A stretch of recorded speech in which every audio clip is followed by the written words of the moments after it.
Hola y bienvenidos. Hoy nos vamos de viaje a uno de los siglos más locos, más movidos y, la verdad, más importantes de la historia de España, el siglo XIX. Así que agarraos, que vienen curvas.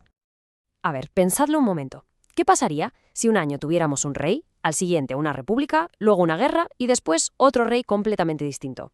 Pues aunque suene a película, algo así fue lo que se vivió en España. Una auténtica montaña rusa de cambios, de verdad. Y es que fue un siglo de contrastes. Por un lado, sí, lleno de guerras y de jaleo político, pero por otro fue un momento en el que surgieron ideas que lo cambiaron todo y en el que unos artistas absolutamente geniales crearon obras que hoy siguen dejándonos con la boca abierta. Venga, pues vamos al lío. ¿Y cómo empezó todo este follón? Pues como muchas grandes historias, con una invasión que nadie se esperaba. Fijaos en esta cronología que es clave. Todo arranca en 1808. Napoleón, el emperador de Francia, que era muy listo, engaña a los reyes de España y coloca a su propio hermano, José Bonaparte, en el trono. Pero claro, el pueblo de Madrid no se quedó mirando. El 2 de mayo se levantó en armas y ahí empezó la famosa Guerra de la Independencia. Y lo más increíble de todo es que mientras el país estaba en plena guerra, un grupo de valientes se juntó en Cádiz y en 1812 escribieron algo que cambiaría la historia. Exacto. Esa fue la primera constitución de España, la de 1812, que todos conocemos como la Pepa. Pensad en ella como el primer libro de reglas oficial del país. Y lo más importante que decía es que el rey ya no podía hacer lo que le diera la gana. Por primera vez se ponía por escrito que la gente tenía derechos y que el poder tenía que repartirse. Una auténtica revolución. Y lo bueno es que de todo esto no solo tenemos libros, tenemos imágenes. ¿Y qué imágenes? El genio de Francisco de Goya fue como un reportero de guerra, pero con un pincel. Pintó la lucha, el sufrimiento y el valor de la gente en cuadros tan potentes como los fusilamientos del 3 de mayo. Sus obras son un testimonio brutal de lo que pasó. Bueno, la guerra acaba, los franceses se van y parece que por fin llega la paz. Pues no, la tranquilidad duró, vamos, un suspiro, porque ahora la lucha no era contra un enemigo de fuera, sino entre los propios españoles. Claro, esa era la gran pregunta del millón. Después de 6 años de guerra para echar a los franceses y para que volviera su rey, Fernando VII, todo el mundo estaba pendiente. ¿Aceptará el rey esta nueva constitución que le quita poder? Pues la respuesta fue un no, pero un no rotundo. Y aquí vemos perfectamente el porqué. En ese momento chocaron dos formas de ver el mundo. Por un lado, el absolutismo, que es básicamente aquí mando yo y punto. Y por otro, el liberalismo, la idea de la Constitución, que defendía que el poder tenía que estar compartido. O sea que Fernando VII llegó, vio la Constitución y dijo, esto no me gusta nada, fuera. Y le eliminó de un plumazo. Quería volver a ser un rey con poder absoluto, como los de antes. Y, como os podéis imaginar, esto fue la chispa que encendió décadas y décadas de peleas. Y las consecuencias de esa decisión fueron tremendas. Primero, el país se partió en dos. Luego, mientras aquí estaban a la greña, casi todas las colonias que España tenía en América dijeron «hasta luego» y se independizaron. Y por si fuera poco, cuando murió el rey, estalló otra guerra, una guerra civil, porque su hermano Carlos no aceptaba que la heredera fuera su sobrina Isabel. Un lío familiar que acabó a tiros.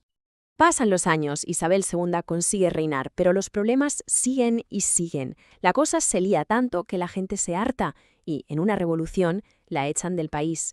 Y ahí empieza un periodo de auténtica locura experimental. Es que en 1868, con la revolución conocida como la Gloriosa, la reina Isabel II tiene que hacer las maletas e irse al exilio. De repente, España se encuentra sin nadie al mando. Y la pregunta es, ¿y ahora qué hacemos? Pues bueno, decidieron probar de todo. A ver, que esto es increíble. Seguidme. Primero hacen una constitución súper moderna y democrática. Pero claro, decían, necesitamos un rey. Así que literalmente se fueron a buscar uno a Italia. El elegido fue Amadeo II. El pobre duró 2 años y se marchó diciendo que los españoles eran ingobernables. Y con razón. ¿Siguiente intento? Pues venga, probamos a no tener rey. Y así llega la Primera República. ¿Funcionó? Tampoco. Duró 1 año. Caos absoluto. Y por si hay alguna duda, la diferencia es muy sencilla. En una monarquía, el jefe del Estado es un rey o una reina, que hereda el trono. En una república, es un presidente o presidenta a quien se elige votando cada cierto tiempo. Después de tanto experimento fallido, de tanto caos, los políticos más importantes de la época llegaron a una conclusión. Mira, vamos a dejarnos de inventos y a volver a lo que ya conocemos. Así que, para poner orden, se decidió restaurar la monarquía. Volvieron los Borbones, esta vez con Alfonso XII, que era el hijo de la reina Isabel II, Pero ojo, volvieron con un plan muy concreto para que no se repitieran las peleas del pasado. Y a ese plan lo llamaron el Turno Pacífico. Era básicamente un pacto de caballeros entre los dos grandes partidos, el conservador y el liberal. El acuerdo era simple. Unos años gobiernas tú, los siguientes gobierno yo, y así nos vamos turnando tranquilamente sin discutir. En teoría sonaba bien. Pero claro, como os podéis imaginar, el sistema tenía truco. Un truco muy gordo. Para que ese turno funcionara, las elecciones estaban amañadas. Hacían trampas para que siempre saliera el resultado que habían pactado. En los pueblos había unos señores muy poderosos, los caciques, que se encargaban de convencer a la gente para que votara al partido que tocaba ese año. Así que por fuera parecía que había paz, pero en realidad no era una democracia de verdad. Bueno, hemos hablado un montón de política, de guerras, de reyes, pero mientras todo esto pasaba, ¿qué pasaba con la cultura, con los artistas? Pues, y esto es lo más sorprendente, fue una de las épocas más creativas de la historia de España. Es algo que, de verdad, fascina. Parece mentira que en medio de tanto desorden, de tanta inestabilidad, el arte y la cultura vivieran un momento tan espectacular. A veces, de las épocas más complicadas, salen las ideas más brillantes.